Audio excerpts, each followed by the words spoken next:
I'm against that bill. In fact, I was the chairman of the committee that reported it out, but instead of reporting it out, I assigned it to Senator Bato, who created and I created a subcommittee for it and let him defend it.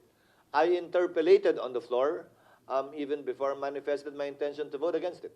Sir, balikan ko naman yun dun sa... But my position against it does not mean that I will stifle its passage if majority of the members are in favor of it. Sir, balikan ko yung sa modernization program.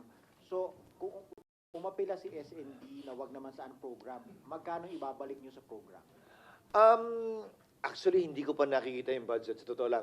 Pag-aaralan ko pa lamang pag nasa plenary na. From 7 Pero ang nakalagay yata sa program for this year is something like 25 billion. Saan program? Yung nakalagay sa program is 50 billion this year. Total of Sana 75. daw sa darating na taon ay mas maliit yung malagay sa program.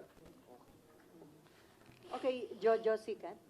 Sir, balik po ako dun sa ROTC. Yes. Sir, regarding dun sa sinabing 8 billion per year yung gagastusin dun, in-itemize ba sa inyo kung saan We gagamitin? can make it available for you. Paki na lang, please.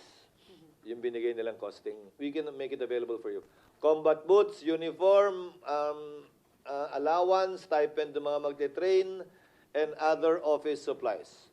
Naka-breakdown siya per year at para nga daw ma-fully implement ito, 3 taon ang kinakailangan. Hindi ito pwedeng ma-implement sa loob ng 1 taon lamang. Thank you, sir. At hindi lahat ng mga estudyante na mako-cover nito ma-accommodate, sir. May Hindi. limitation? Ang ayaw nila ay automatic, yung lahat ng dumaan sa ROTC, tulad kami noon, CMT, ay automatic reserve. Hindi automatic reserve. Yun ang isa sa mga panukala nila. And then, sir, yesterday the President has signed Self-Reliant Defense Posture Revitalization Act o yung SRDP. Yes. Meron bang budgetary allocation na for the implementation of this?